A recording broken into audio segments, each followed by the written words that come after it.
Good morning, everybody. So a very, very warm welcome to, I think this is the first in the series of Children's Partnership Forums. This one all about domestic abuse. It's great to see so many of you all on the line. I think there's a great level of partnership and joint working across Somerset, and I'm sure today's forum will be no different. We'll all learn something new and make some good connections. So my name's Dickon Turner. I'm the new Somerset Commander, replaced Mike Pryor. Some of you all know him. I'm very passionate about trying to prevent and reduce domestic violence myself and provide a very joined up and effective partnership response. I guess it's worth explaining as well that I'm one of the executive members of the tripartite safeguarding arrangements here in Somerset, so alongside Val Jansen from the CCG and Julian Worcester from the Council Children's Lead. So just set a little bit of background here. I don't know if you know this, but in 2020 there were 6,700 domestic abuse crimes reported in Somerset, of which 5,100 of those were violent, and those crimes involved over 1,800 offenders. So that puts into context the scale of the problem, and I guess part of the reason why we're all here. So today's session will cover the new Domestic Abuse Act, including a definition of domestic abuse under that Act, as well as obviously Somerset's plans and responses. We're all here to discuss those today. You've all got a part to play in that, of course. Updates on victim support from around Avon and Somerset Falls area, and then a perspective from a young person as a member of the Youth Parliament. So as part of that introduction, I don't know, Caroline, if you could let me share my screen just very briefly. Thank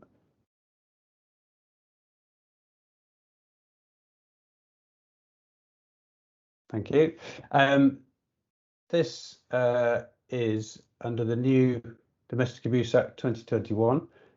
Section 1 describes domestic abuse in this way. Is the type big enough for you to see? Fairly self-explanatory, fairly common sense, I hope, but it's basically abuse between two parties over 16. They have to be personally connected to each other. Another part of the Act does describe how you are personally connected, but it's as you'd expect, so cohabiting, current or ex-partners, and it involves parental abuse and abuse from youngsters towards their parents. And abusive is defined, and then again another part of the Act also describes economic abuse, but it doesn't have to be just money, it can be goods and property as well.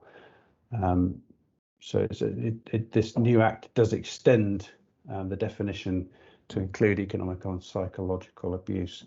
So we're all familiar with the term coercive and controlling abuse, so that's very much included there. So any questions on the legal side of it there before I pass over to the next speaker? So no, just a very warm welcome. I urge you all to listen, contribute, and hopefully we'll all learn a lot today. Thanks very much. That's great. Thank you for that introduction. Good morning, everyone. My name's Caroline Dowson. I'm the business manager for the Somerset Safeguarding Children Partnership, under which the auspices of which we are conducting these sessions this week. As Dickon said, this is the second of the sessions for our week with a focus on domestic abuse in Somerset. Just a reminder that the session is being recorded, so if you don't wish to be sort of captured for posterity, then keep your cameras off. We will have a raise the hand function for questions, particularly after Hannah has joined us from the Young People's Parliament, the Youth Parliament.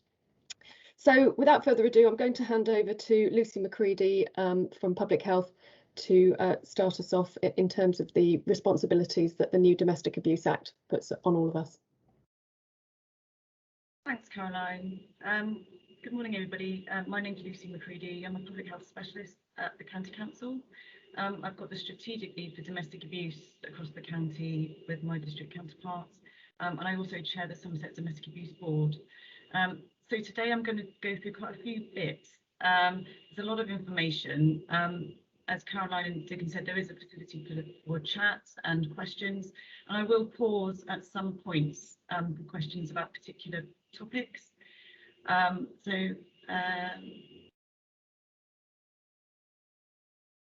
Thanks, Rebecca. So what we'll do is we'll go through the services that are currently available in Somerset at the moment. I'll then talk a little bit about the impact of COVID. I don't think we can not talk about COVID. I'll then go through the Domestic Abuse Act and the various points at which makes change to the current situation for Somerset and the impacts that definition and the various points of the guidance impacts on the current service requirements. I've then been asked to talk about domestic homicide reviews, and I'll go through the definition of what that is a bit later on. But as I say, if there are any questions, I'm sure that's okay to pop something in the chat. Great, thanks everybody. Next slide, please, Rebecca. Okay, so this slide gives us an overview of the current Somerset Integrated Domestic Abuse Services. So this is all the services that we commission from the Somerset County Council, available for victims, perpetrators and families of those that are victim. So what happens is if somebody is reported, if they report themselves as a victim to any agency, or voluntary sector, regardless of who it is, or if they self-refer, there is a point at which they are assessed.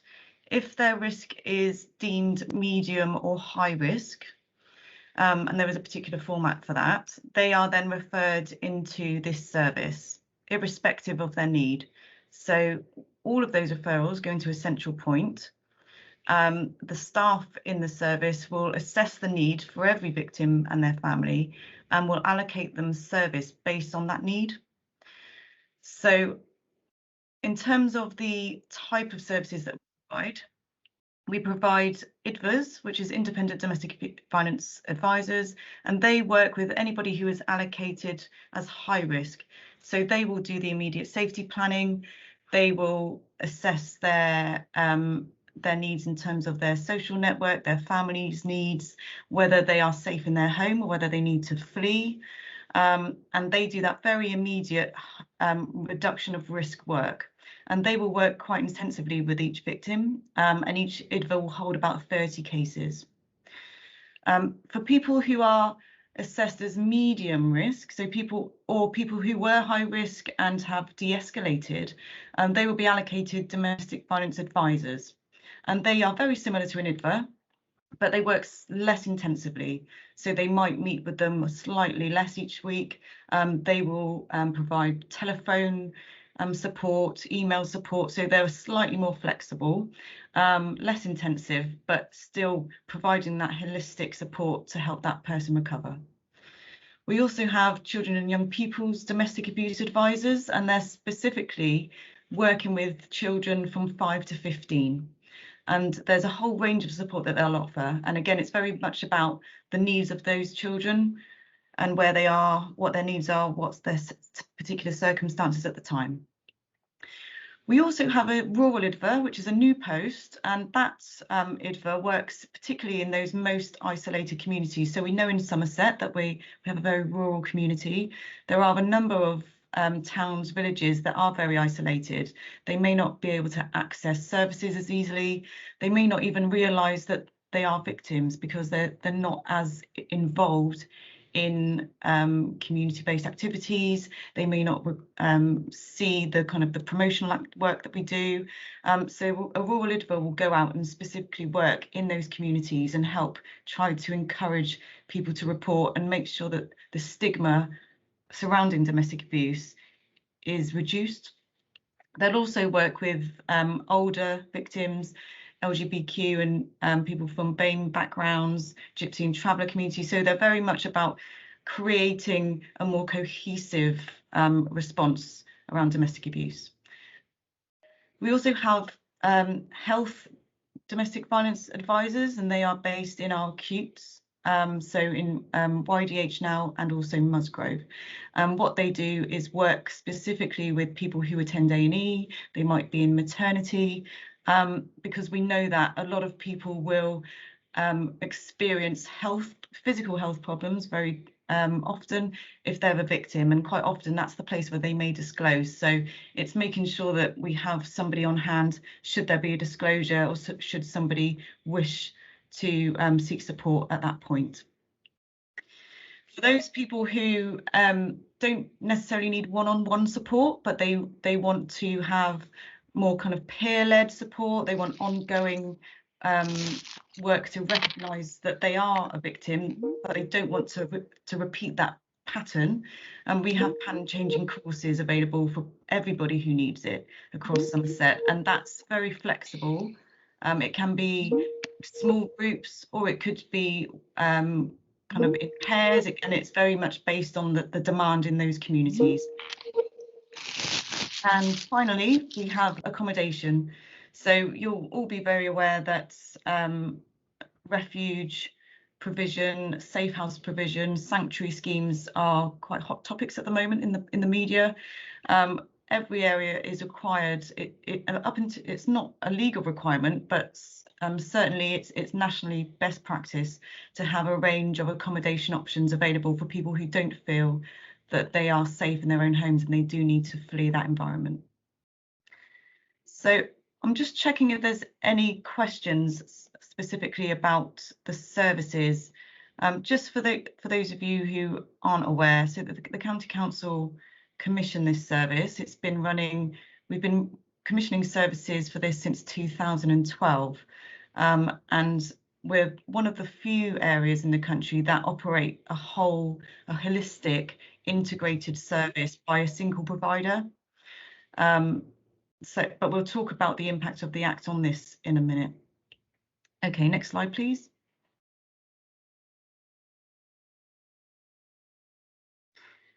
So the impact of COVID was quite interesting. I recall back in March last year getting a call from one of our SLT, our leadership team, asking about the increases of domestic abuse. And I think on this slide here, you'll see the type of articles that started to come out into the national media very, very quickly about the increase of domestic abuse reporting. So there was a lot of pressure very quickly to make sure that our services were able to respond, but also as a multi-agency we were able to respond. And so the first thing we did was to start collecting the evidence. So on a weekly basis, since that time in March last year, we've been collecting a whole range of data specifically around reports of domestic abuse, and that includes reports to the police, reports into our health partner agencies, mental health services, drugs and alcohol services, voluntary sector organisations, and we report that on a weekly basis. And then we have a meeting every month to talk about, are we seeing any increased rates? What are the nature of those reports? Are we appropriately prepared? Are there any changes to be made to service? And if so, what is it? So we're very much looking at that evidence base. And the reason we're doing that is because when all of these articles came out about the increases in reporting nationally, we weren't seeing it in Somerset. And it created quite a lot of confusion locally across elected members, other partner agencies and the public to say, actually, why aren't we seeing it? What's happening in Somerset that's different?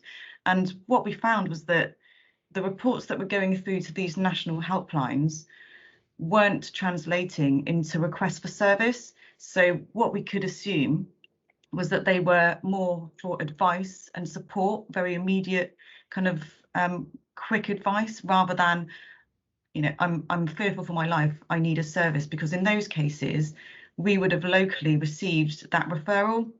So that's the type of thing that we were looking at. What we did find, however, is that although the reports to our local services weren't increasing, and they haven't since that time, despite the fact that police reports are increasing, what we found is that the types of people coming forward, the profile has changed. So we're seeing a lot more people over 60 coming forward. We've also seen more young people come forward, so people who are in unhealthy relationships that are now realising that actually that's not a tolerable situation to be in.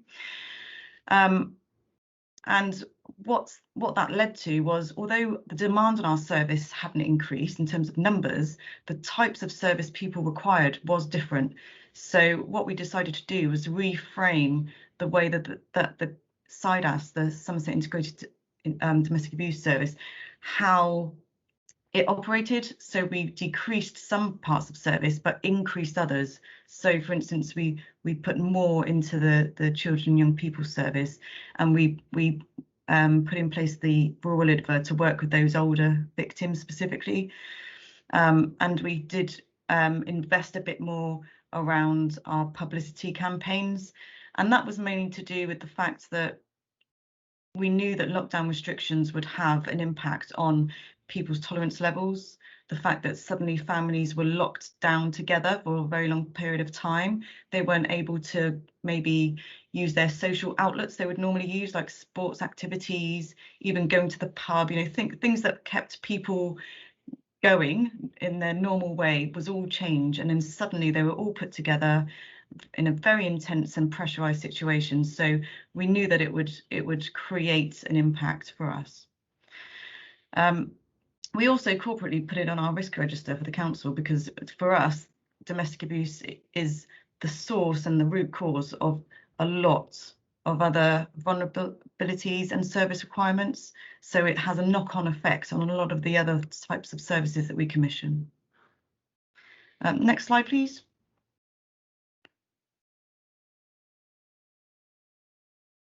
Okay, so this section is to talk about the new Domestic Abuse Act. So firstly, I wanted to say how pleased everybody is. We're so happy that we finally have a legal definition for domestic abuse, and we finally have some specific quality assurance measures. We have some specific guidance about how we should be supporting victims. And it really gives us that kind of mandate to drive that agenda forward. So we're really happy that this has happened. There's still some way to go.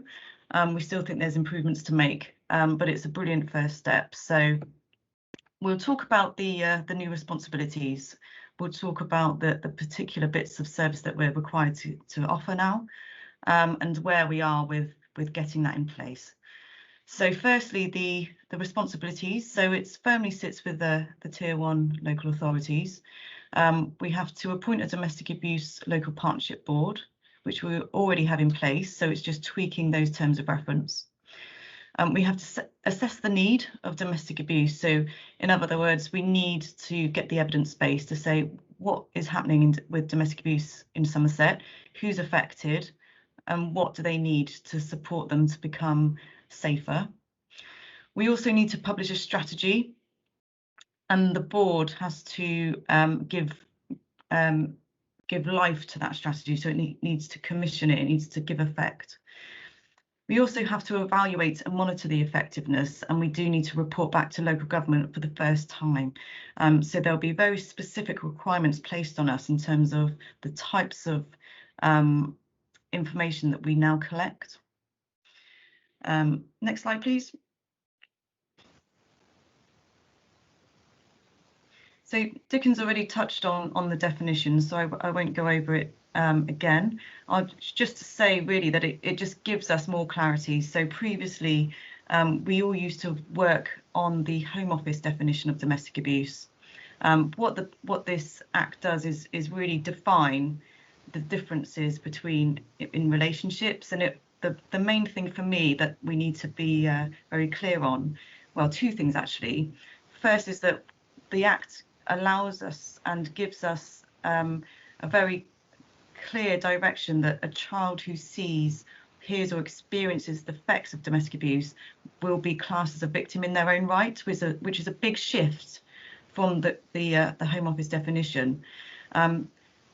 Obviously, it doesn't mean that child protection procedures wouldn't happen, that we absolutely need to follow that. But what it does do is, for our services that we commission, we have to make sure that there's a very robust approach and package and offer for those children. So they're no longer seen as just dependents of the victim, they are in their own right victims who need that support. So that's a really important bit to recognise.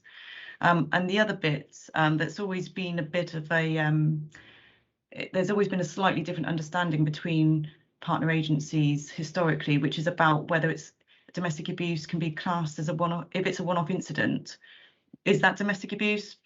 I know even our previous providers of service always used to say, actually, we can't see a pattern here. There isn't any history, so therefore we wouldn't class it as domestic abuse. But what the Act says is actually it is a one-off incident. And what that does is it allows us to recognise that more often than not, if somebody comes forward to report domestic abuse, we know that they've already experienced that abuse for probably a number of years. They've probably been abused 50 times before that first report. So although it looks like in our data systems that there's one report, in fact, what this is recognising is that it's probably not the case, and we do need to take those one-off incidents seriously. Next slide, please.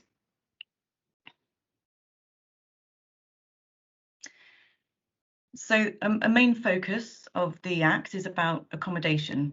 So what it's telling us is that there is a network of emergency accommodation offers nationally.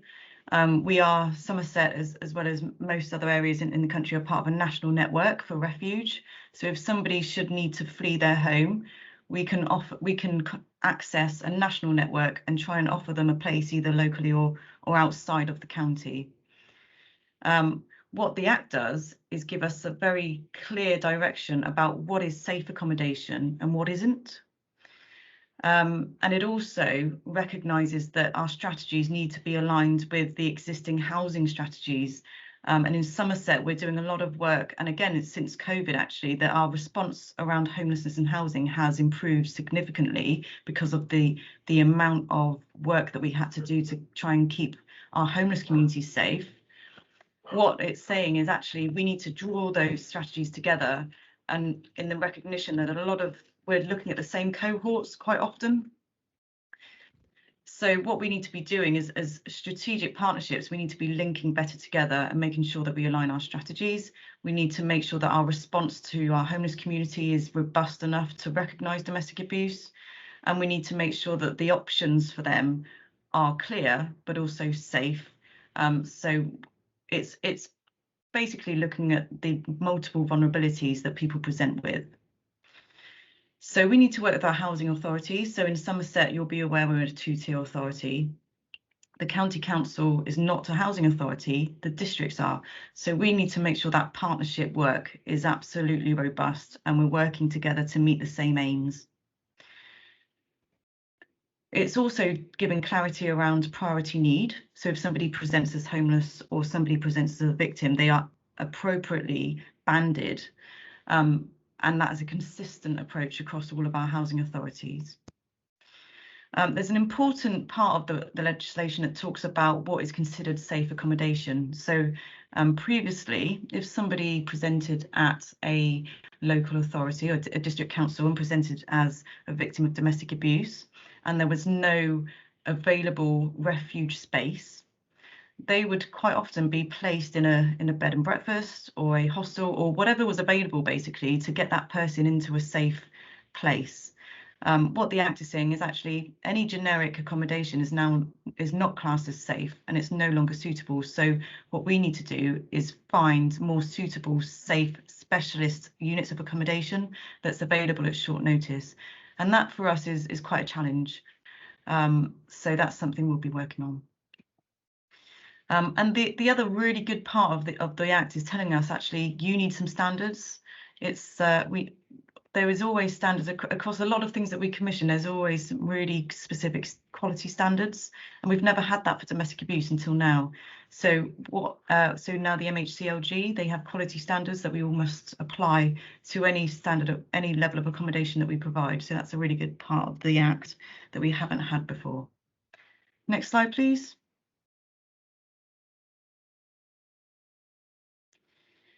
So the Act offers quite a lot of guidance around specific support services that we have to commission. I won't go through all of these in detail.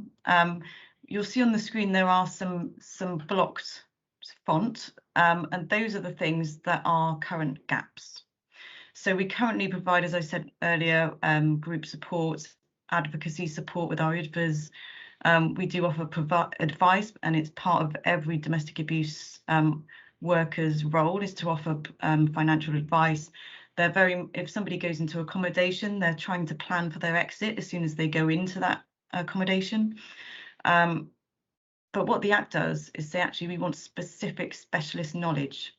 So it's not good enough just to have some generic training and generic skills or knowledge. We want you to have specific skills in your staff team, which is quite a shift.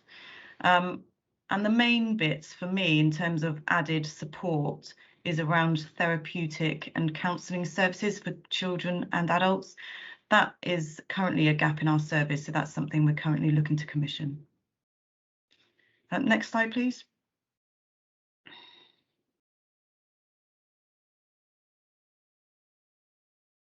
I think there's a bit more to come on that animation, Rebecca. There we go. I won't go much into this bit because this is more of a policey bit, but there's also a new domestic abuse protection notice and order, which is a tool for that the police use at the moment is a DVPN. So it's currently called a domestic violence protection order and notice. The Act changes it to a domestic abuse protection order or notice. Basically, what this is a tool that can be used by the attending officer to remove the perpetrator up to 28 days. That was the old or the current tool. What this does, this new tool, it allows the perpetrator to be removed for a longer period of time. But what it also does is allow other agencies to use that tool, which is completely new. And the final bit that's new is that it allows us to think about any prohibitive or positive conditions that we can attach to that notice. So it might be that we can require a perpetrator to attend a particular course or something like that. So it's a lot more in depth. It's a lot more. I remember going to the consultation workshops with the Home Office about all of this, and I think the DVPNs and DVPOs was a really hot topic, and it was something that people really wanted to make more valuable and more useful for everybody. So it's really welcome that they've made some changes to this. Okay, next slide, please. So how all of that will impact on our services. So there's some fundamental things that we need to change. So we need to improve the way that we involve the voice of the victim, the voice of perpetrators, and the voice of the child in all of the work that we do to improve the current level of service. As I said just now, the therapeutic support and counselling services is a big gap. The main reason it's a big gap is because it's very expensive and we've never had the purse to do it. We've done it we've had bits and bobs, but it never a very specific, robust part of the service. So we're really pleased that we've now got the resource to get that in place. We've been asked to look at a specialist advocate or support worker in local emergency and primary care and GP surgeries. We have done this in the past. We've had various programmes to improve the way that we work with primary care in domestic abuse, but there's more of a directive now to get something in place similar to the IRIS programme that some of you will be aware of. We need to improve the type of therapy that we can provide in accommodation for children, so play therapy. We've done something like that previously, but not specifically for those that are in accommodation. We have to provide a robust accommodation model, and we also need to make sure that that model is accessible for people. Well, the guidance says accessible for anybody who needs it, and that's the phrase, anybody who needs it. So regardless of their needs, their vulnerabilities, their backgrounds, their abilities, anything, they need to be able to access accommodation should they require it, which means that the model needs to be completely flexible and it needs to be accessible, and the staff need to be able to know how to support anybody who needs their support. So the type of training they require, is very different. The type of units that we provide may look very different. So there's a lot of work to do. So the challenges, some of you who've been involved in our work for some time will know that we advocate in Somerset a stay-at-home model for accommodation. This basically means that we would prefer people to stay at home and retain their social networks, keep their children in their schools, and be able to work and maintain their normal way of life as much as possible if it is safe to do so. So we would prefer people to stay at home rather than flee and go into shared or single units of accommodation that is unfamiliar to them. So we invest heavily in the outreach support as opposed to the accommodation model. What the Act is requiring us to do is really focus on the accommodation. So it's a bit of a change to the way that we think. We don't think that we're wrong. We think that we just need to adapt and make sure that we can abide by these regulations whilst not taking away from the outreach that we provide. Because if you look at the demand on our services, the percentage of people in accommodation is tiny compared to the amount of victims and families who require support in the community.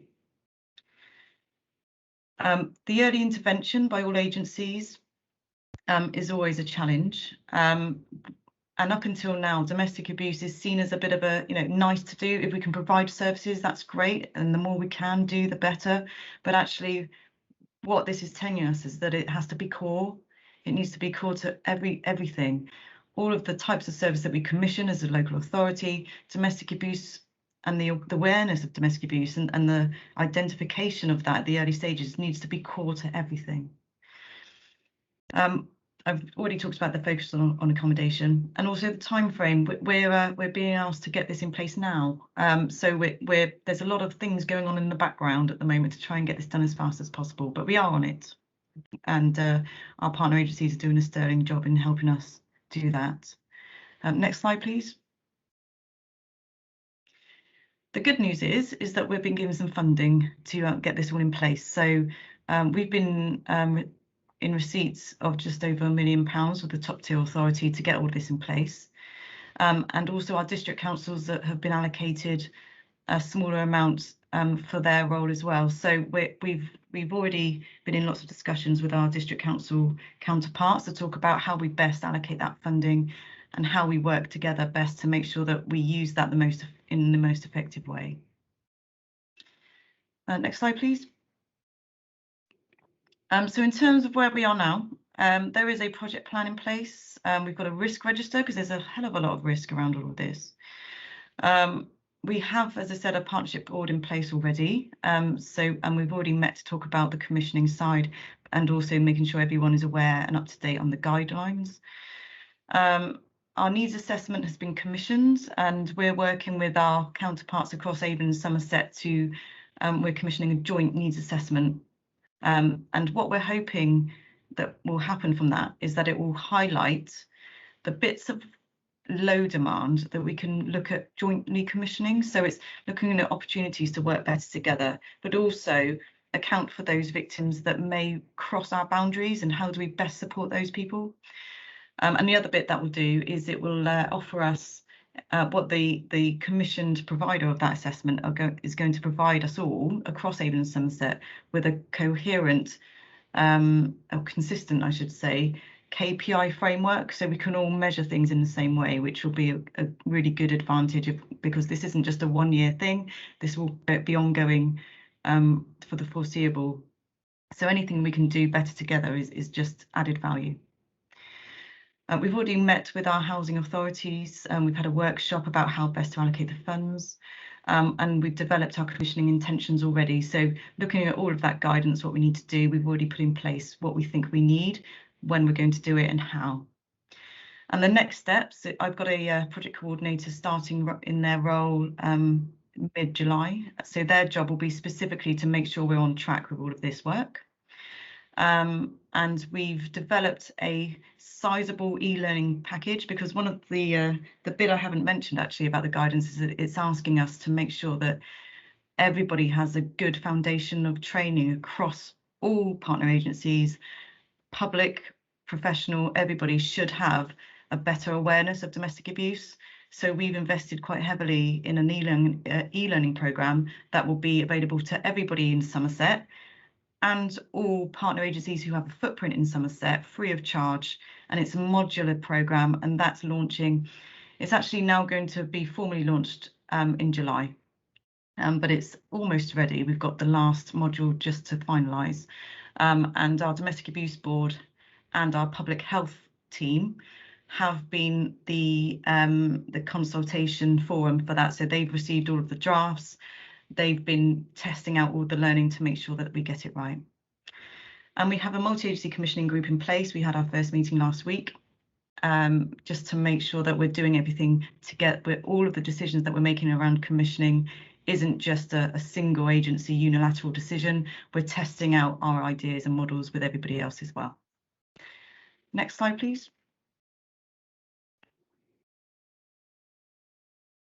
You might need to click on. That's just a copy of our, just to show you what the type of things that we've got in place. That's our risk register and plan. So I won't talk about that now. It's just to give you an idea of what we're working on. Next slide, please. So any questions on all of that? I know there's a lot. I know that Dickens put in the chat that the DAPOs and the domestic abuse protection orders aren't in place yet. There's a lot of work to do on those. So we'll be working, I'd imagine, together at some point to look at those pathways and the conditions that we can get in place. And Sharon, you're going to do that. Okay, brilliant. Okay, next question, next slide, please. So just quickly on domestic homicide reviews, can somebody just tell me how long I've got left? We've got another few minutes. Brilliant. Okay. So for those of you that aren't familiar, domestic homicide reviews are a statutory duty placed on each local area's community safety partnership.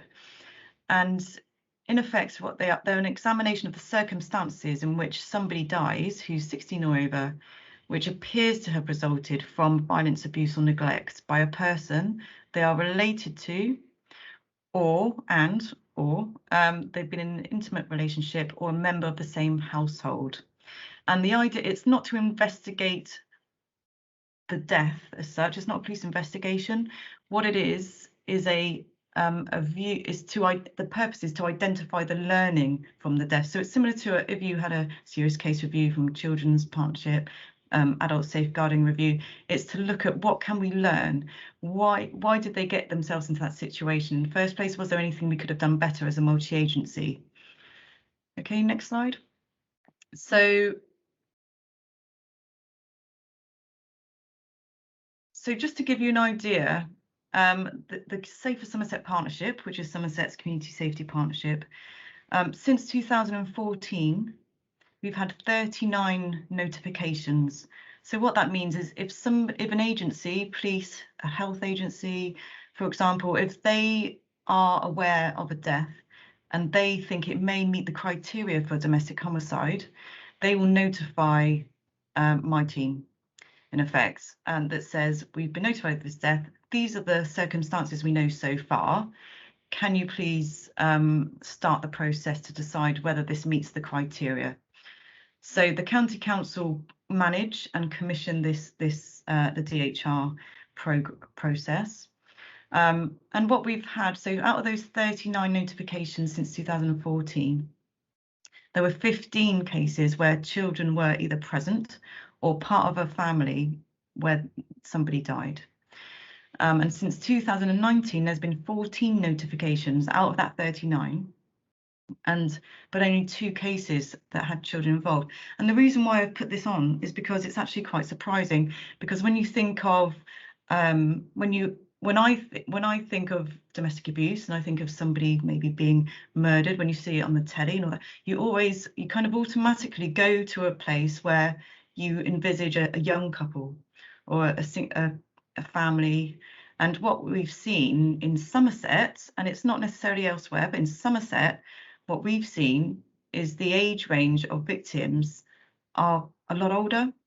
So if you look down that left-hand column there on the screen, you'll see all of the notifications that we've had, and most of those are older. And so a lot of our reviews are about how we support and allow older people to access our services. So it's been quite a learning for us in that sense. But what I'm doing today is talking about what the learning has been for those cases where children have been involved. So, and yes, the 39 does include suicides as well as murders.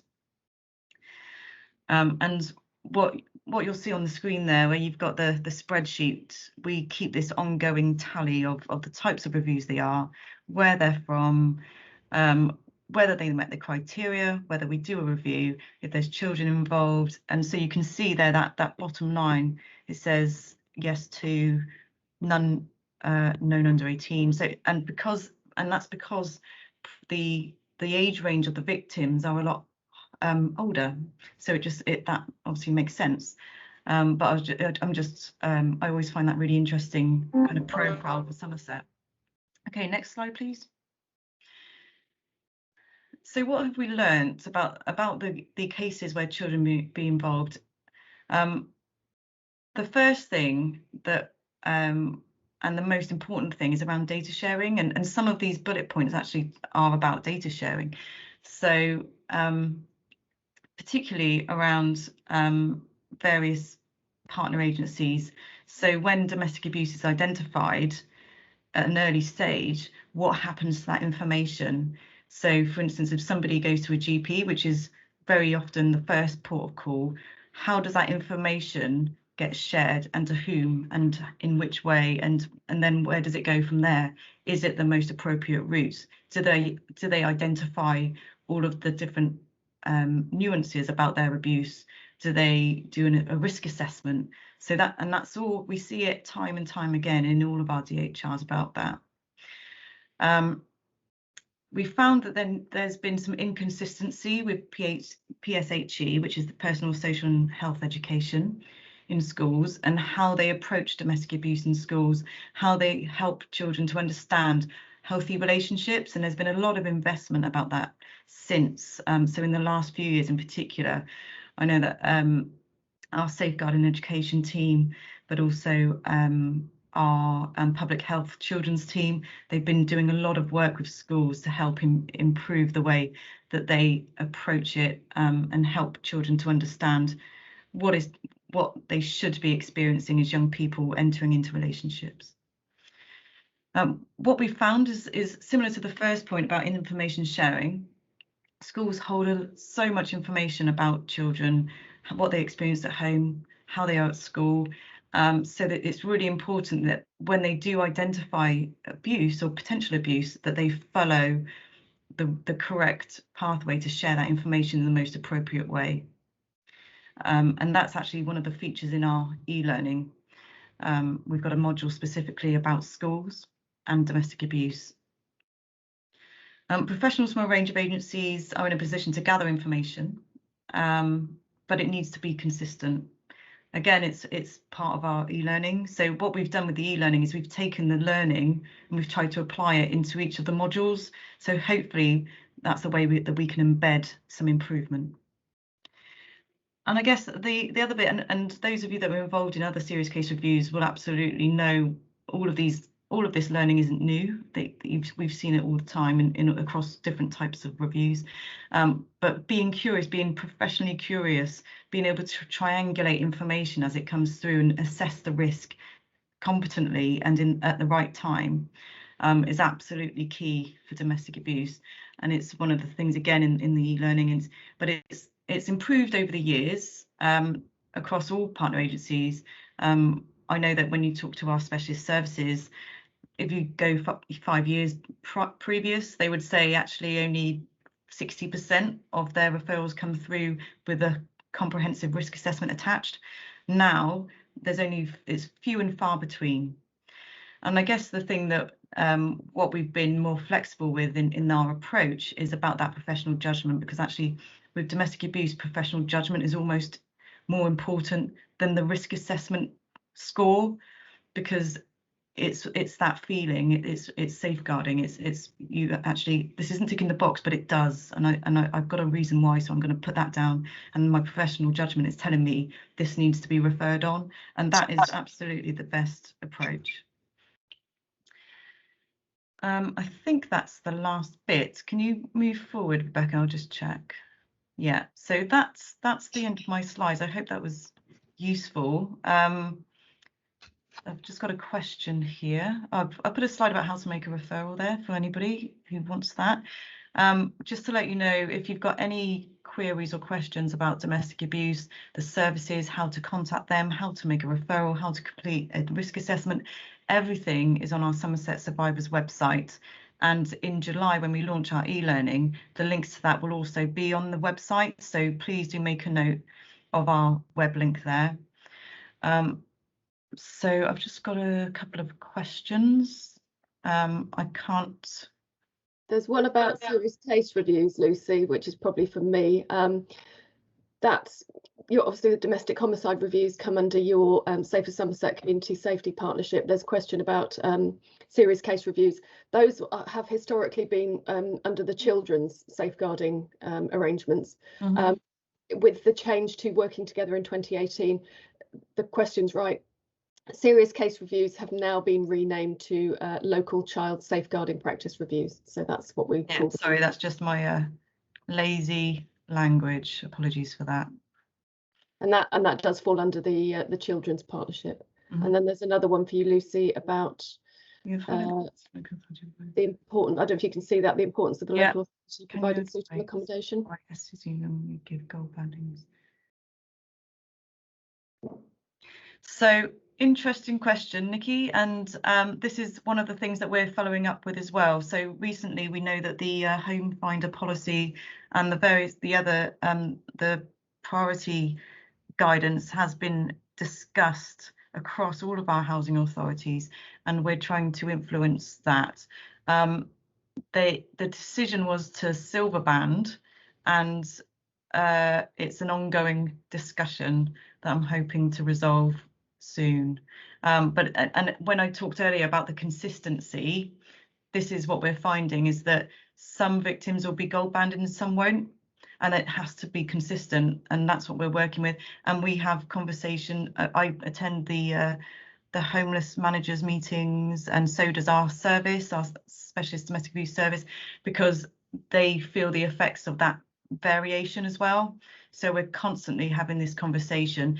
But what I'm hoping is, because we now have the Act that's telling you have to have a consistent approach, and the policy has to be absolutely aligned, there's now that mandate to influence that more readily than we were able to before. So it's still ongoing for me. It's not a done thing. Great, thank you, Lucy. You're welcome. So thank you very much. That was a really helpful summary of the Act and of the practical support that we already have, the next steps that you're looking at in terms of filling those gaps that you've identified. So now we're going to move on to hear from Hannah Whittock, who is a member of the Youth Parliament. She's going to talk about youth protection and empowerment. So over to you, Hannah. Thank you. Hello everyone, I hope you can hear me okay and I'm not too quiet or not too loud. So I'm the MYP for Somerset and the Young Persons Champion, which I recently got a job with, which is really interesting, and I'm really excited. So in my campaign as an MYP, I run my separate campaign as well as support national campaigns that the Make Your Mark has voted on. But putting that aside, my key areas of focus in my campaign is sexual harassment, domestic abuse, county lines and knife crime. Now, the two key areas that I've been focusing on recently is domestic abuse and sexual harassment. And this has basically been a cause of the lockdown and COVID. I mean, it's unavoidable to talk about because it's had such a massive impact. Calls to refuge increased by 700% in the first week of lockdown. Lockdown number 1, that was. I don't know how many lockdowns we've had now, but anyway, sexual harassment has always been an issue, not just to girls and young women, but to men increasingly, as we've seen reports come out about that. County lines has always been a key issue. My priorities in the recent months has lied with domestic abuse and sexual harassment, but county lines I haven't forgotten. And knife crime also increased by 31% in 2019. So that's always going up and up, and that's primarily a result of county lines. So that's something to look out for. If we could go on to the next slide. So part of my work, part of my campaign, I have done consultations with the police, the PCCs and other organisations. In this campaign specifically, it's really important to kind of network out and reach to different organisations, because it's such a broad and a huge topic area, and it affects so many young people and adults as well. You know, one young person creating posters, it isn't quite enough. So that's why networking and consultations are so important. With that, I've also done consultations with young people through surveys, live talks, organised meetings, different assemblies in school, task groups, focus groups. I know in the Youth Parliament we have created like a focused task group for young people specifically passionate about this issue. So that has been key in, you know, pioneering a path through this campaign. And also with consultations with young people, that is the most direct way that I can have evidence of what young people are saying.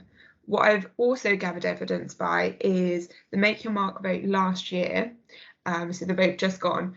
One of the key priorities for young people across the nation and in Somerset turned out to be domestic abuse specifically. So what we know by that is that over 800,000 young people voted in that in that ballot, and so one of the key priorities for those young people was domestic abuse. In Somerset, we had 2,200 votes secured on that ballot, which was a really good outcome. So I've created a resource pack of videos, posters, session plans, and a report on youth violence. I will talk about these in a bit more detail, but the link for my information packs will be put on either whilst I'm speaking or at the end. So please do go look at them. Those two posters there are just an example of the resources that have just been put up, a link. Those two posters are an example of some of my resources. Those are the main posters that I've printed an A4. They're now circulated all around the schools in Bridgewater, secondary and primary schools in Bridgewater, and most of the schools in Taunton as well. Some of the schools in Wells also have them, and they're just put up around town. So it's got quite a big reach so far, but that's not stopping. Can I have the next slide, please? So this is just some snapshots from my video. It's a 3-minute video, and it's deliberately kept quite gender neutral, quite simple.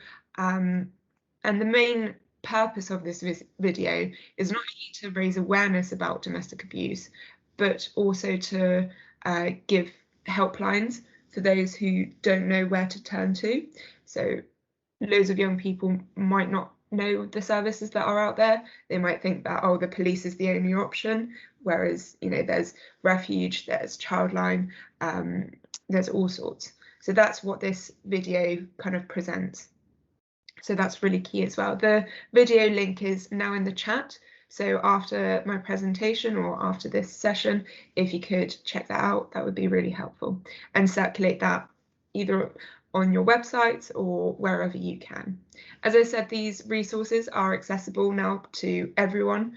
So if you wanted to share them out to your colleagues or anyone you might know would be interested, it would be really helpful. Could I have the next slide, please? So the psychoanalysis of youth violence in my report, it is quite a lengthy report. So This isn't specifically targeted for young people as such. It's more targeted for professionals and workers or adults. So if you have a spare 5 minutes and a cup of tea or a cup of coffee, then I would highly recommend you read it. Not only because it has the psychological explanations of why young people can commit violent actions and behave aggressively possibly, or display behaviours that are antisocial, but it also has suggestions for solutions, and that's on a professional level as well. That's also for teachers and organisations to implement. And the 4 key areas that talks about as a cause of youth violence is social impressions, so peer pressure, domestic issues, so domestic violence and what goes on at home, the influence of drugs and alcohol, that's quite self-explanatory, and societal factors. So this whole culture of toxic masculinity and fitting in with social norms. So it is quite interesting. And along that, in the report, there's snapshots of the research I've done to support my conclusions and to support my suggestions for improvements, basically. So if we can go on the next slide. Please stop me if I'm talking too fast. So the next resource I've done is the session plan. This is primarily for teachers and youth workers or anyone who is leading a session, basically. It's accessible to any professional who's leading a session. It's very self-explanatory. There's the timings, there's a task that is given, and then there's a box which isn't usually provided, but I've just given it on the side, which explains what to expect. So the reason I've done this is because there is a lack of training for teachers and staff, primarily due to tight budgets, but also because maybe the school just doesn't provide it or doesn't know the organisations that provide training. And the teachers that I have spoken to have often said that they don't feel comfortable delivering sessions around domestic abuse and sexual harassment, just in case a young person does step forward and share a personal story. And that isn't a reason to not deliver a session about this. So that's why I've created a session plan. So it's very prescriptive for teachers. It requires no training, no brief, and the young people get everything out of the session that they should. If we can jump to the next one. So these are the 2 smaller posters that I have created. These posters are printed on A5 photo paper, and they're, oh gosh, I've printed hundreds of them, but they've gone out in Taunton, in Wales, in Bridgewater, and parts of Cornwall, actually, when I've been down to the beach. I know that's not primarily Somerset, but it's always nice to get a bigger reach. I've created these posters primarily for quick access to information. Some people, or most people, walk past a poster and don't read all of it. They see the first thing that they see, and then if it's not interesting, then they move on. But these posters are deliberately eye-catching. They don't have a lot of information on them, but for a specific reason. It's short and to the point, and it's, well, as I said, it's distributed around loads of areas. If we can do the next slide. So this document coming up is a draft document. I'm still working on it, so it's by no means finished, and that's why it hasn't been included in the resource pack, but it will be coming out. This is a step-by-step guide for schools to follow if there is a case of sexual harassment or domestic abuse. This is primarily because some schools have no idea who to turn to. They think domestic abuse and think, oh, we'll turn to the police, but that might not necessarily be the best option to go to, especially if the case is different or, you know, something that they haven't come across yet. So this step-by-step guide is almost like a yes and no, kind of has the young person reported An incident, yes, who was the perpetrator, either a teacher or a parent. So the actions for those would be two possibly different things than just going to one organisation. And it's transferable not only for schools, but for youth workers, for the police, even for any other organisation. So that's that. If we could have the next slide, please. So these are some of the reviews and feedback I've had from my resources. I'm not going to read out all of them, but they, in a nutshell, they basically say that the resources are really helpful. Such as here, the information is great to know, really helpful to have the phone numbers shown. So that says to me that phone numbers and contact information are a key aspect of my resources. This was really interesting when a fellow peer said to me, I know this sounds silly, but thank you for this. And that kind of reflects the fact that it is almost like a hidden subject. And young people might think that domestic abuse is a bit maybe silly to talk about because it might not be accepted in the community as a real issue. But I did speak to that young person in particular and said, you know, this isn't, you know, silly to thank me for this. This is a big issue. And then this second part, this long bit, is then what she said to me after that, how she was in quite an unhealthy relationship. So that was really interesting to hear. And then at the bottom as well, a young person said to me that, you know, what I'm doing is great and it really helps. And matters are not often discussed, which kind of reiterates the point that raising awareness about this and teaching it in school and putting out a video about it is key. So as I said, if you could circulate the resources, that would be really good, because you know, there's empirical evidence to suggest that they do work. Could I have the next slide, please? So resource management, what I've done with the resources is distributed them through schools, through the GPs, hospitals, youth clubs, police and councils. And this isn't stopping, so this is still going ahead. Promotion of online copy if resources through social media networks and websites. So we've set up the Somerset Youth Parliament Instagram, if any of you are on Instagram. You know, you can follow Somerset Youth Parliament and all my resources are on there as well. Especially through COVID, what we've kind of found is that young people access information and documents through social media instead of in person. But as that transition is slowly moving towards, you know, in-person contact, that's why the posters are really key.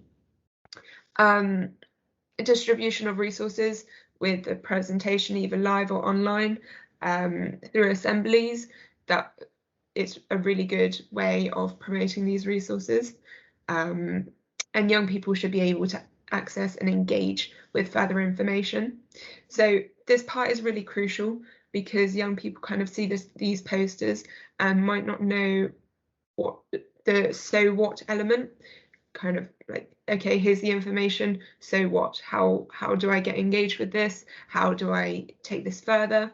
And that's really key to put across to young people, that actually seeing a poster is not, it's not the end part of it, it's not the end of the journey. So there is always room for kind of progression. Next slide, please. And that's it for me today. I think I've done that in less than 20 minutes, hopefully. Does anyone have any questions? Hi Hannah, it's Steve here. I've just got one question for you if I can. Kind of what inspired you to choose this as an area you wanted to address out of all the areas that are out there? In all honesty, it's a personal reason why I chose this area. When I was in year 8, I was walking home from a football match actually. So, you know, I was wearing tracksuits and a jumper. Wasn't, you know, not like that would make a difference. but there was a group of boys on the curb on the corner, and I remember being catcalled, and it was a very negative experience. I think, you know, I felt really vulnerable, and it's just that fear constantly of walking down the street and kind of looking behind my shoulder, or putting my hands in my pockets and putting my keys in between my fists, you know, just in case like anyone comes and attacks me. And that's why I took kickboxing sessions for 2 years, just to learn that kind of self-defense and be able to defend myself. But I remember that feeling, and it wasn't the first time or the last time I got catcalled, and I didn't want that to happen to anyone else, or even if someone has a worse case of sexual harassment or domestic abuse, that they know who to talk to and who to touch. So I hope that is helpful. Yeah, thank you, Hannah. So has anybody else got any other questions, please? I've got one, Steve. Just looking in the chat, lots of thanks, Hannah, coming up for the resources and the messages that you're sharing, and particularly schools saying that they will be sharing them within their schools. I suppose I had a question which is slightly left of centre, but is really important about getting these messages out, which is how you got involved with the Youth Parliament in the first place. Yeah, so it's actually spot on time, actually, because we've got elections coming up in December. So I actually got involved with the Youth Parliament with my English teacher saying, "Oh, Hannah, you're really smart, you know, you're into politics and school council, well, here's an opportunity to get into Youth Parliament." And, you know, being the almost goody two-shoes I was, I thought, oh yeah, this is great to put on my CV. And then when I went to selection day, it was just, you know, a whole different idea of Youth Parliament that I got to saw, and it was nothing like my expectations of almost this like elitist political group. So I guess the way I got involved is the idea that I'm trying to kind of abolish right now, that stigma that Youth Parliament is like an elitist political group, because it's not. So that's how I got involved, because at this election day I did stand for election, but then I didn't get elected, which was, you know, it was okay. But I joined the advisory group, and then I stepped into the shoes of an MYP who went off to uni, and I've been an MYP since, so I'm quite privileged in that sense. But any young person can come to the selection day, whether they are smart or they're not, or whether they're book smart or life smart, or even just a young person who wants to have their voice heard. Great. Thank you for that insight. That's really helpful. And thank you again for that session. Some really practical resources. And I keep seeing in the chat many people saying that they're going to be using them and including them in their training and all the activity that they do. So very well done. On behalf of the Safeguarding Children Partnership, good luck in your next phase when you go to university. Thanks, Hannah. Thank you very much. Thank you. Okay, so we're going to move on now to what Lucy quite descriptively called the policey bit. So we're going now to move on to Sharon Baker and Victoria Capel, who are going to take us through victim support and also implications for the police of the new legislation. Thank you. So myself and Sharon are going to be talking you through our set of slides. So we're going to take it in turns. We're also going to use a product called Slido. So I'm hoping that there's a link in the chat, or you've been sent the links with your papers already. Yeah, let's just plough on and we'll start the presentation. So we're going to talk to you today, myself and Sharon, and we'll do introductions in a second, around how we in the police are responding, supporting and planning for the future. So Sharon, I don't know if you want to introduce yourself first. Yeah, thank you. Good morning. Yeah, I'm Sharon Baker. I'm a Chief Inspector, and I've got a day job, which is I'm a neighbourhood Chief Inspector covering South Somerset and Mendip. So that means I work with the PCSOs and beat managers who have the geographical responsibility of partnership work and work with many of the schools and hopefully the partners on the ground. But my secondary role on top of all that is I'm the Force Domestic Abuse Strategic Lead, which basically means I try and join all the dots up for the force, look ahead at what risks there are, do some of this partnership work, and really try and look at trying to improve service for the whole force. And I'm Victoria Capel. I am the Head of Victim Care, Safeguarding and Vulnerability. So in my day job, I'm really fortunate to lead a team of about 130 people within our Lighthouse safeguarding units. We manage all of the support and pre-charge and post-charge activity for enhanced victims of crime and victims of crime in general. And we work really, really closely with a lot of our support services. So clearly within the safeguarding and vulnerability aspect, as well as the victim care aspect, domestic abuse is a crime that is really prevalent within my world of the business. Approximately 50% of our referrals across the force area are in relation to domestic abuse. So you can see why it's a large element of the work that we undertake. We're going to talk to you today, quite hopefully within the 20-minute slot, around the Victims Code, which was just introduced in April. We're going to talk to you a bit about some of our data. So Lucy mentioned some of our police data before, and I'm just going to go into slightly more detail about it. The impact of COVID, and then the activity, some of the innovative activity that we're undertaking with partners as a result. We're going to again talk to you about the DA Act and the DAPOs and sort of certain elements of that from a policing perspective, and also how we raise awareness internally.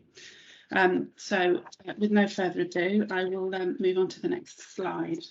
Victoria, I'll just say we're going to use Slido. I'm going to try and steer Slido. If you've not used it before, if you go to the link in there and just type that code in, questions will appear as our presentation goes on. Hopefully just you can click a button and it allows it to be interactive, and hopefully we get some sneaky consultation in as well, and you can give us some feedback as well. So thank you. Now I should say now there's a bit of a disclaimer, I've not used Slido before, so Sharon's going to do that bit and I'm going to do our slides bit. So I've got all my fingers crossed to make sure that it all works for you and it all comes across as slick and organised, because that's undoubtedly what we are. Okay, so the Victims Code, that was introduced in April 2021 and it's come out of the old Victims Code of Practice. It sets out the minimum standards and levels of service that victims should receive from the criminal justice system as a whole. And it relates to enhanced and non-enhanced victims, which is important, and I'll go on to describe that and bring that back round to the domestic abuse agenda shortly. With enhanced victims, the real key difference is that enhanced victims have a right to expect a service within 1 day. Non-enhanced victims have a 5-day service expectation. So we would consider all of our domestic abuse victims to be enhanced victims. So that's irrespective of risk rating. By virtue of the fact that they're a victim of domestic abuse, for us means that they would become enhanced. So enhanced victims are vulnerable or intimidated victims, including those aged under 18, or they have a physical disability, or if the quality of their evidence is likely to be affected because of fear or distress about testifying in court. So you can see really clearly about how a domestic abuse victim would fit within that category.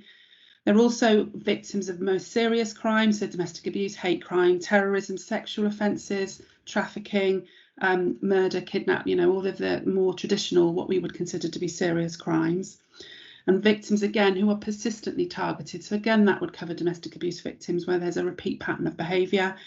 So those who are targeted repeatedly over a period of time, deliberately targeted, or victims of a sustained campaign of harassment and stalking.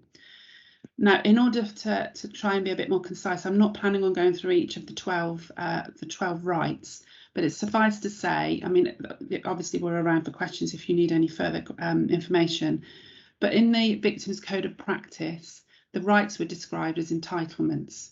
And this wasn't felt to be more as robust as necessary or, as clear for victims as necessary. So they changed that wording to call them 12 overarching rights. So it's hoped that victims then become much more aware of our obligations towards them and the expectations that they can have of us and hold us to account when we don't meet those. So you'll see that this debate, the first one is to be able to understand, to have details of the crime recorded, to be provided with information, to be referred on to victim support services. And as I mentioned earlier, that my department that's the primary referral source for the police.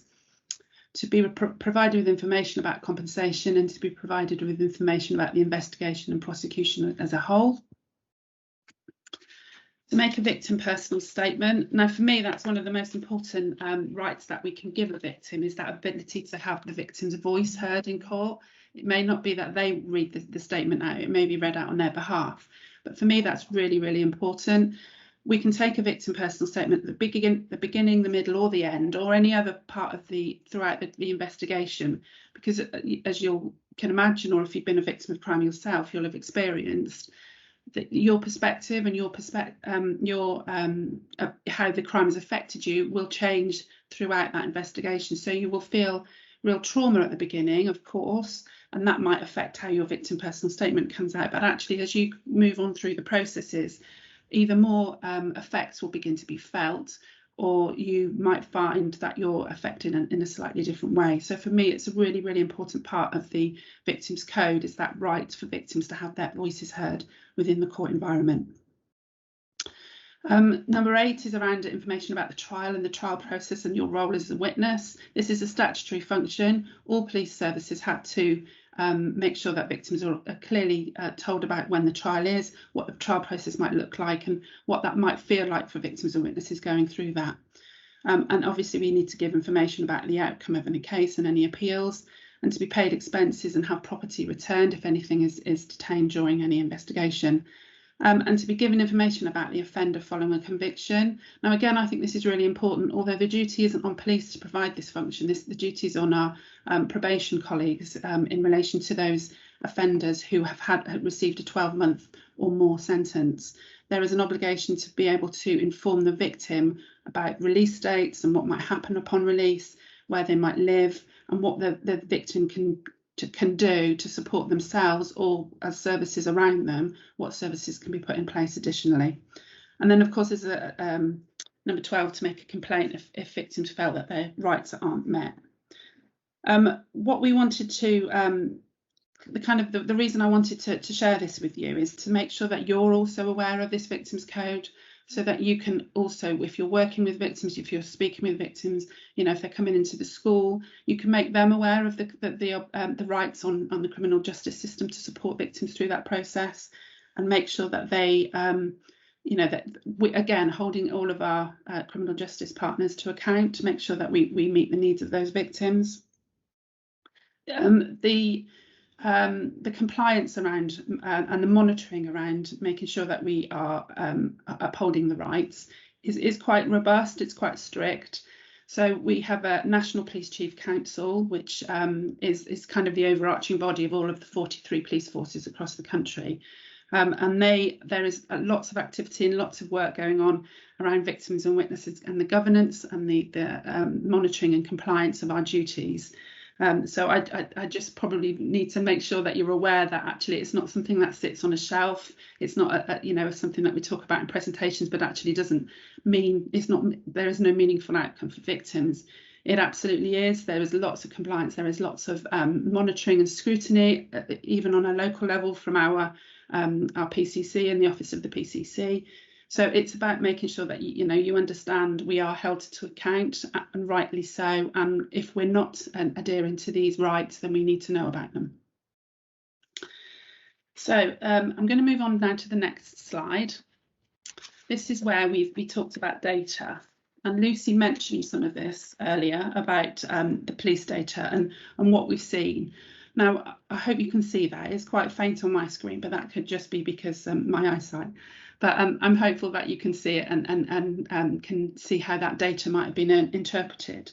But broadly speaking, within 2020, so January to December 2020, we received within the Lighthouse Safeguarding Unit 9,000, well, just over 9,000 referrals for victims of domestic abuse, averaging about 765 per month. And the two bottom lines are the referrals that we make to our children's social care partners and our adult social care partners.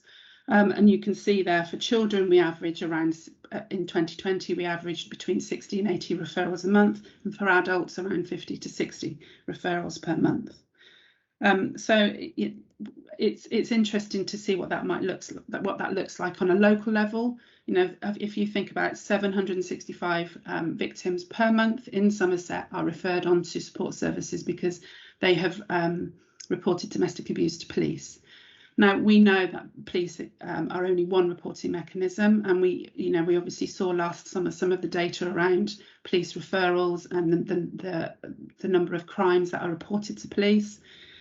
We've actually seen it's been pretty static for us in terms of reporting crimes, but actually when you compare last year's data to this year's data in terms of referrals into the Lighthouse Safeguarding Unit, we've actually seen a small increase.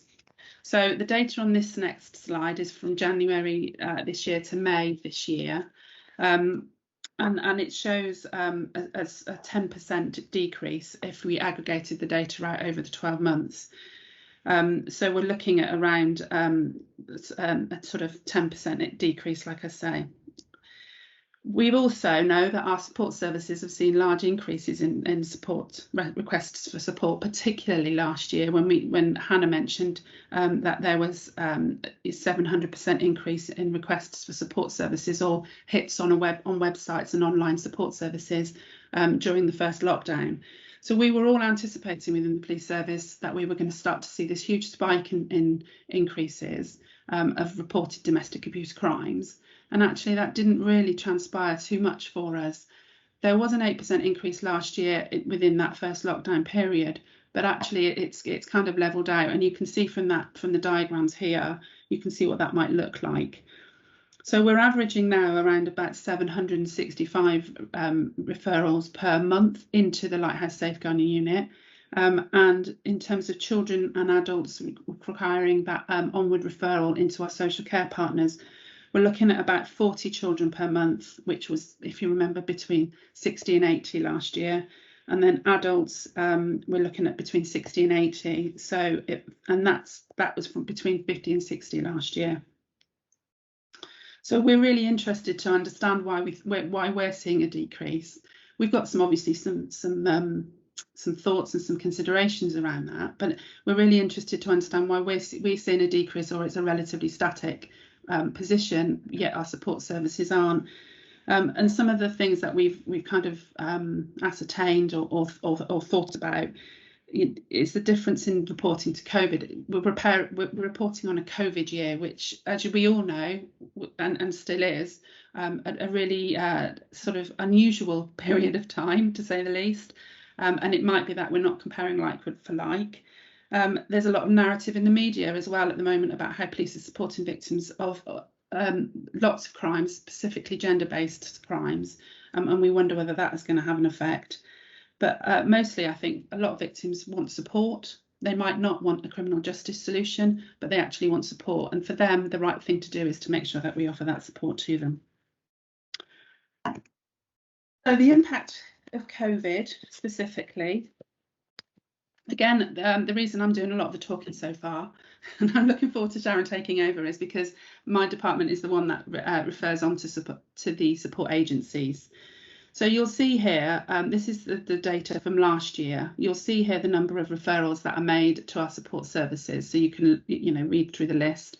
Sexual assault support, accommodation support, and as Lucy mentioned earlier, that will become absolutely more apparent and more, much more central to referrals, given the duties that are being placed on local authorities due to the DA bill.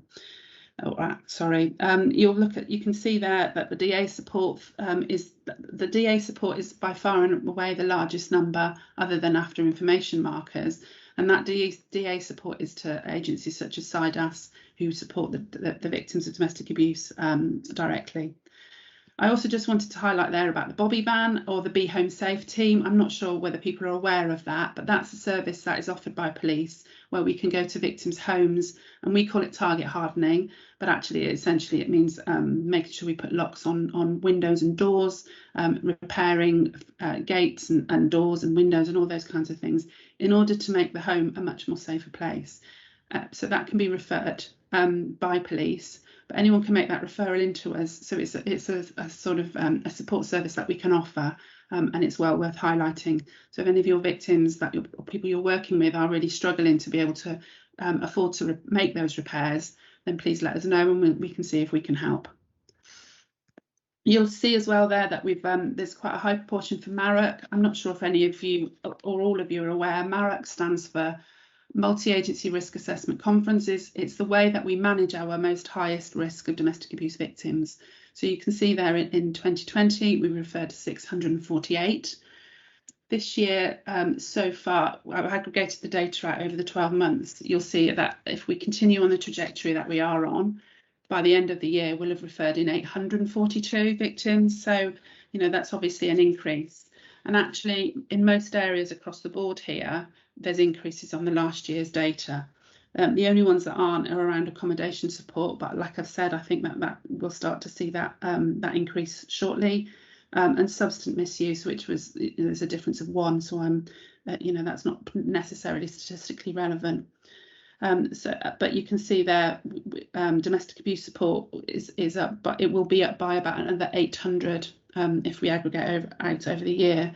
So whilst the number of reports of crimes to police and the referrals into the Lighthouse safeguarding units are potentially dropping, what we're actually seeing is we're in the service delivery to DA victims and our support partners is increasing, which is, you know, it's very, very good news for us. That's exactly what we want. We want to make sure that victims feel safe. They feel safe to report. They feel safe to work with our support partners in order to actually tangibly reduce the risk that they and their children are facing. So we're going to go and try the Slido here. I've been doing that, Victoria, as people have been. Oh, fabulous. Thank you. Because I can only see my screen. So at this point, we'll be really interested to know, why do you think our referrals have reduced, but our support services have increased? Why do you think this is? And do you have any insight from your organisational perspectives? I don't know if Sharon, if we've got any sort of early indicators or early responses. Yeah, someone has actually asked, what do you mean by our referrals? Is that referrals into the police? Someone's asked. So that's why I was really being clear about our referral. So there's 2 separate things, and Lucy talked about reports to police in general. I talk about referrals into the Lighthouse safeguarding units. So whenever an officer attends a scene of a domestic incident, they complete a DASH risk assessment, and that referral is then made into my team, into my hubs, and then we review and support victims as appropriate. So there's sometimes a difference between what's reported to police and then the referral into the Lighthouse safeguarding units. So that's the difference between the 2. Are there any other questions at this stage or any other points? No? Okay. So you'd be pleased to know it's over to you now, Sharon. Yeah, I've got to say next slide now, and I've got to work Slido. So yeah. Fine. So next slide, please. You're one, yeah. So I'm just going to talk about sort of the policing context of COVID and then bring that down to DA, but obviously the wider context is important. So as a force, we're really fortunate in that we sort of lead the way in terms of our analytics. We don't just sort of guess what's happened or what's going to happen. We use calls that's been generated. Our systems basically allow us to look at a demand and allow us to plan for demand. So when we look back at a year ago, we know there was a spike in calls in relation to domestic abuse when we came out of the sort of first lockdown and we had the sort of summer of freedom. We saw that. So what we're expecting this year, and Victoria sort of talked about it, is we've seen relatively steady. There's not been a huge increase in terms of domestic abuse calls at all. We've seen small spikes, and we saw a small spike, like I say, last summer. And so we're expecting to see another one this year. To give you the wider context, the police service, Avon Somerset in total, have been really busy, and we're expecting to be really busy over the next 4 weeks. Our analytics tell us that. It is a busy time of year for us seasonally. And when you combine that with coming out of lockdown, of course, now we've been in it for such a long time, things like the increased tourism due to people not being able to travel abroad. There's a football tournament going on. There's all sorts of reasons, and that we are expecting to be really, really busy. And when we look at that in the DA context, we know that those individual aspects as well do have an impact on DA. So we are although we haven't seen a massive rise so far, we are expecting to see a rise in domestic abuse. And over the last 2 weeks, we have started to see a steadier increase in DA calls. So what we're doing about it in general, so as a force, like I say, we've been planning for this. We've sort of, our analytics and our sort of looking ahead has told us that we're expecting CP to be busy. So we can't just suddenly invent police officers and put them on the streets, but what we can do is move around what we've got, be smart about that. So anything, we've got an additional today, for instance, additional 80 officers working on the front line. So that's officers that were taking part in sort of less, I'm trying to think of the roles, sort of less sort of frontline roles have been put to the front line. That's an additional 80 today to answer calls across the constabulary. And of course, many of those calls will be domestic abuse. I think they're about 1 in 5 calls that we attend. So that will hopefully help us to get to those calls and answer those calls for service. And of course, it's it's about listening to other agencies as well, that demand, where that's coming from. So and just anecdotally, over the last, I think it's the last 2 weeks, nationally, the 909 system's seen the most amount of calls it ever has done in its history. So it gives you an idea of what's happening. It's not just Avon and Somerset, this is nationally.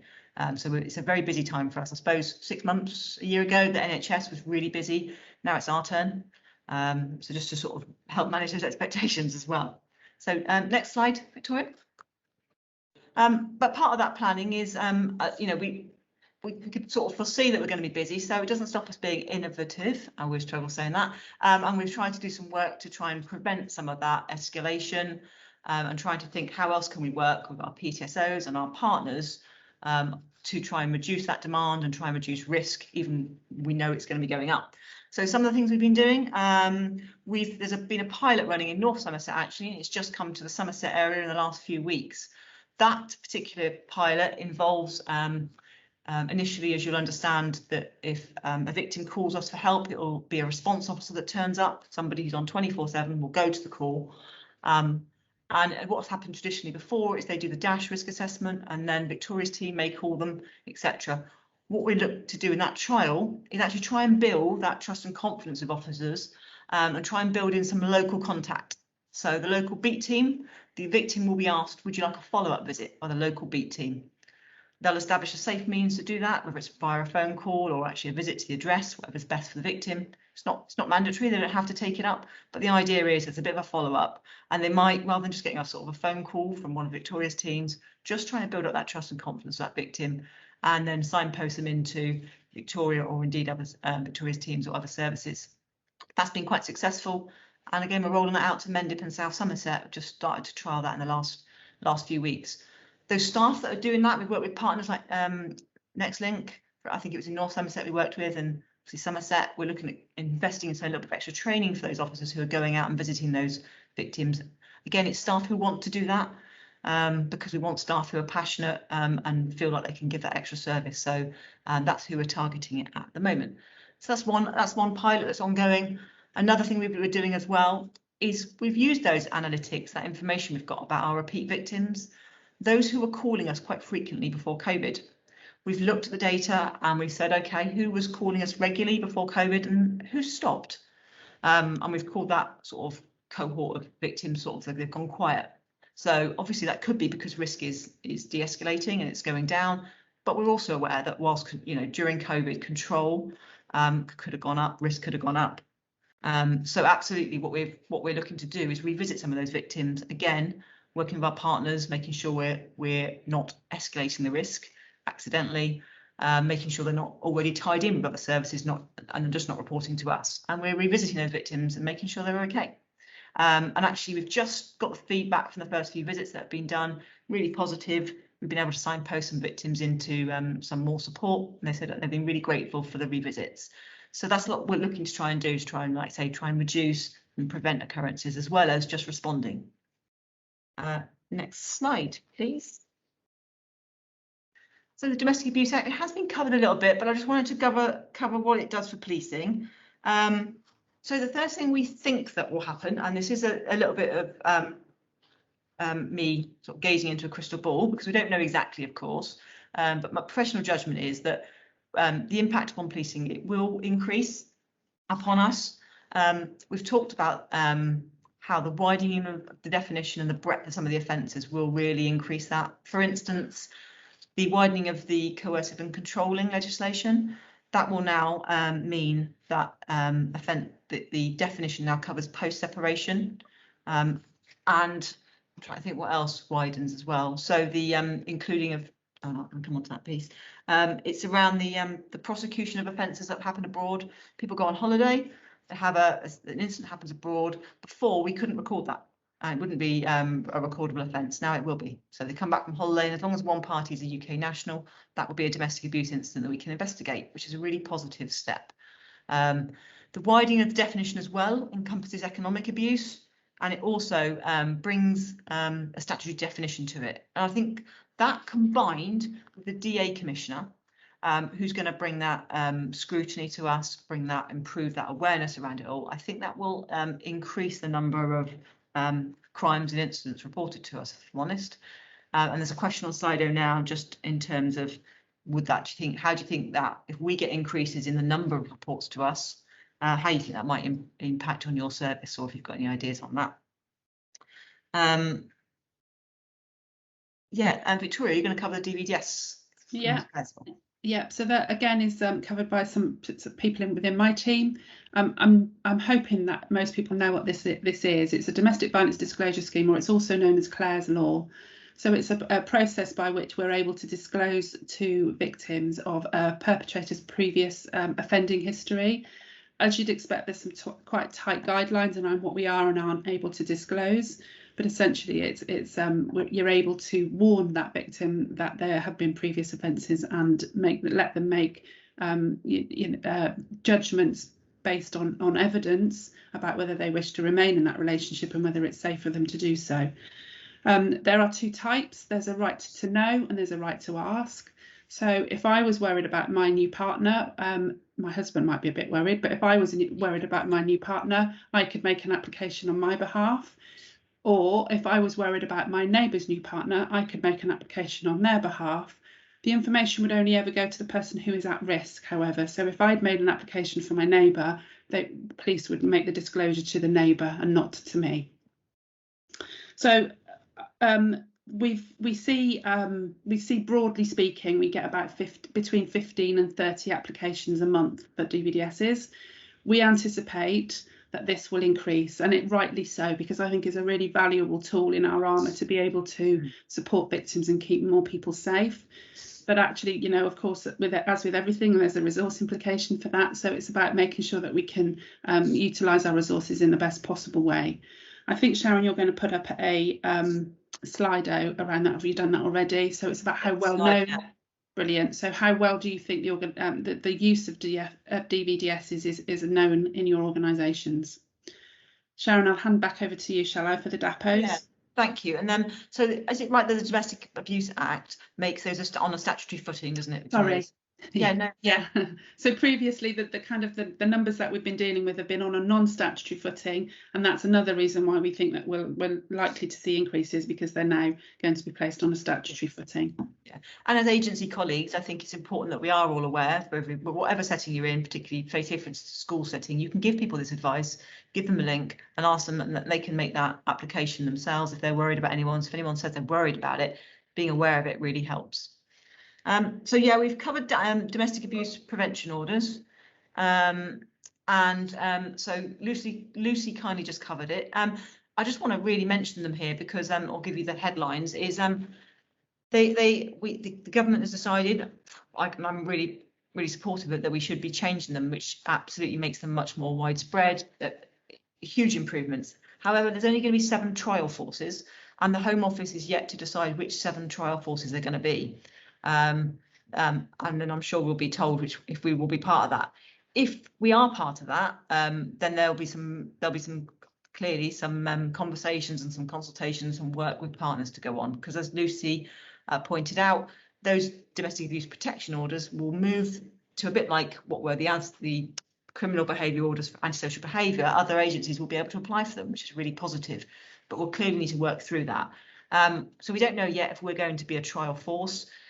If we're not a trial force, the current procedures will stay in place for 3 to 4 years. So it's going to be a number of years before they become sort of really embedded.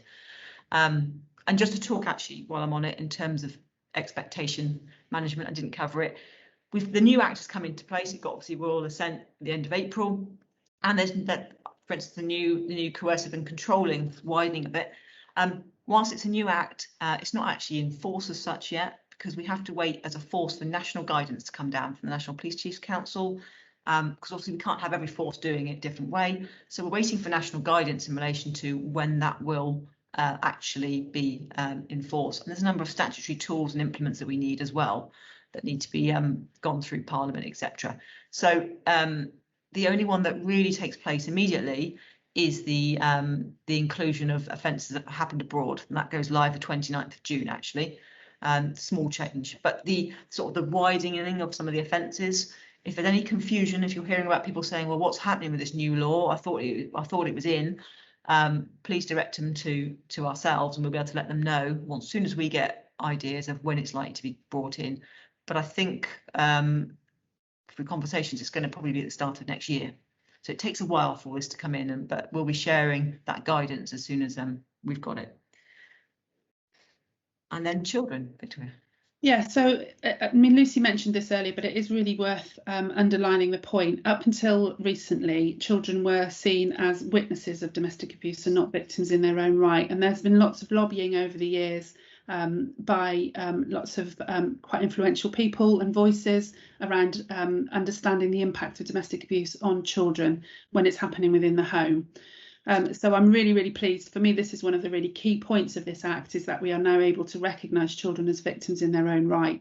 And what that means for children and for all partners within Somerset and wider is that we have to look at, as Lucy mentioned, look at commissioning services to support those children as victims, and are there any gaps? Now, there are some really great initiatives out there, and of course you've heard all about the young people's IDVAs. But it's about recognising children who are even younger and who aren't really appropriate to be working with young people's IDVAs because they are too young, and what services are available to support those children.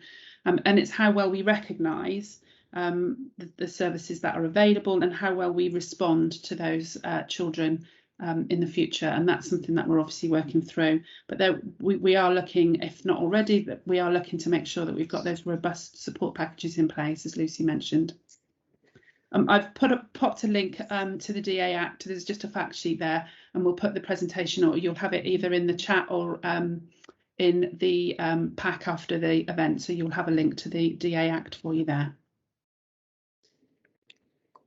So just the last sort of slide that we wanted to talk to you about, and we did think about whether or not you'd all want to be to know about what we're doing as an organisation ourselves around domestic abuse, but we thought it pertinent to talk to you about it. And the reason is, for me, it allows us to demonstrate how we're. Oh, the slides are gone.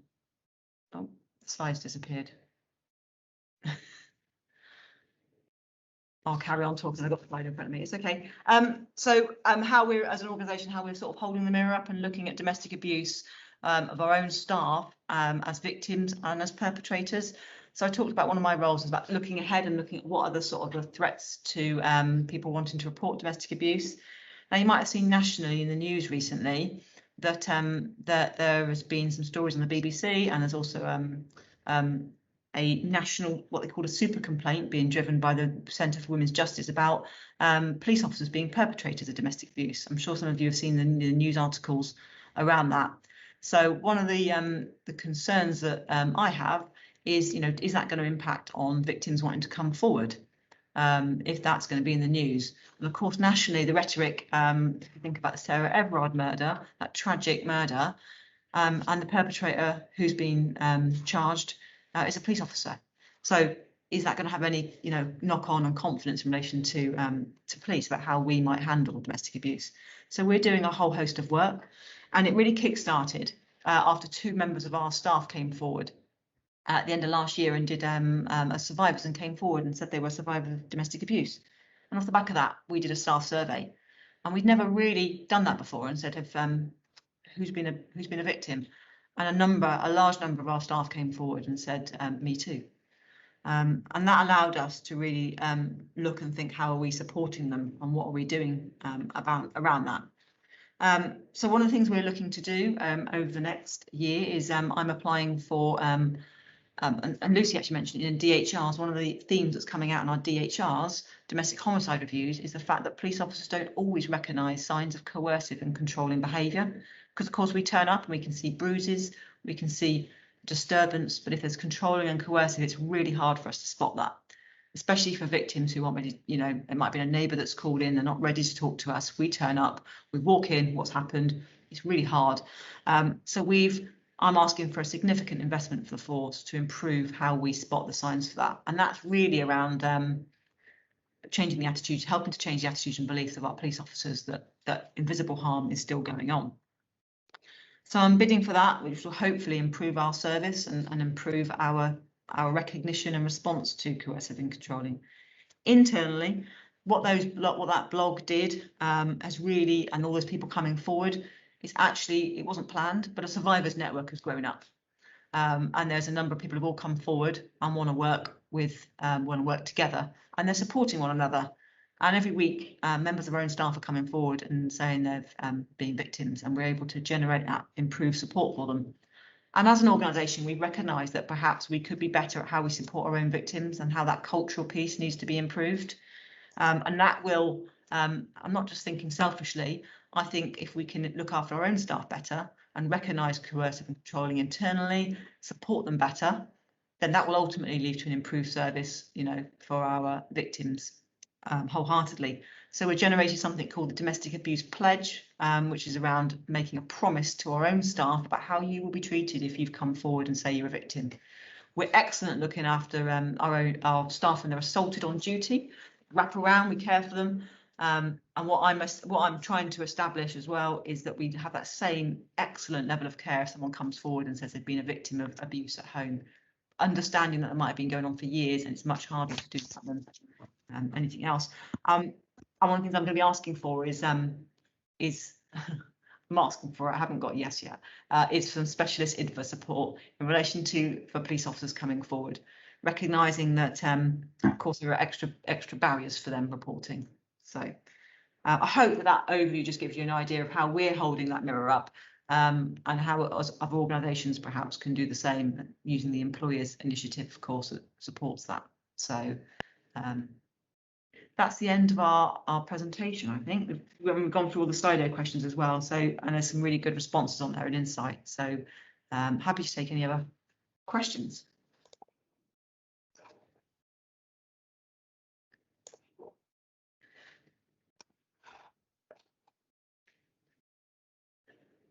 Oh, is Dickon talking? He's on mute. Every time. Is it worth me adding in a little bit about what we do across Somerset with some domestic abuse offenders? Before I became Somerset Commander, I led the offender management department across the force, where we manage a number of sex offenders, repeat acquisitive offenders, youth offenders and others. So out of all those offenders I mentioned right at the beginning of the our session today, we manage around 70 offenders across Somerset who may have a domestic abuse concern, although it'd be fair to say that not all of those are managed because of that domestic abuse concern, if that makes sense. The overriding concern may be about sexual violence, or perhaps, you know, they're a prolific burglar or something like that. But just to add some context to that, we're being given some extra police officers over the next few months to a year, courtesy of Boris Johnson's 20,000 cops promise, you'll all be familiar with. So we'll probably grow the Somerset Police Officer Offender Management Team by, I think, between 3 and 5 officers. And with that growth, we aim, certainly across the force, to manage an extra 200 domestic abuse perpetrators. How many that will translate to in Somerset, I couldn't tell you, but that work's now being led by others. Obviously, I got my new job, but that's a really promising development, I think. Thanks. Thanks, Dick, and thanks, Sharon and Victoria. Really insightful and interesting to know what you're doing internally as well at the end. I think there's probably one question about support for children that we maybe haven't addressed, but it may be you've picked it up. I was just replying in the chat bar, so you can either refer straight into SIDAS or you can refer onto the Young Victims Service. Details for both of those are widely available, but I can pop them our Lighthouse website on details in the chat, and you can find them more on there if that's the most appropriate. So I'll do that now. Fabulous. Thanks, Victoria. Are there any other questions for anybody? Lucy or Hannah, Victoria, Sharon or Dickon? No, that's a resounding. We're getting some thanks, so that suggests we need to wrap up. So it just remains for me to say thank you very much to all our presenters, Dickon, Lucy, Hannah, Sharon, Victoria. Really helpful, and lots of resources, lots of practical things to take away. Certainly in that last session, I was seeing quite a lot of interest in Clare's Law and people wanting to raise awareness, so that's really helpful. Top work team, we've come in a couple of minutes before time, which I'm sure nobody's going to be disappointed about. Just to say that as we've seen, this session was recorded. We will be putting all the sessions from this week up on our Somerset Safeguarding Children website, so please do go back or refer friends and colleagues, neighbours, anybody you know in the street to the sessions. All welcome. And if you could take a minute just to put your comments into the evaluation, which is going in the chat as we speak, that would be great, because we'd like to continue to do these events, often at regular intervals during the year, to just keep people updated with the changes that are happening. And it does seem that lots of things are changing at pace. So again, thank you to all the presenters. That was great. Thank you for all the resources. Thanks to the back office team running all the slides and the resources in the chat. It's been a really useful session, and look forward to seeing people at the next sessions. Thanks again.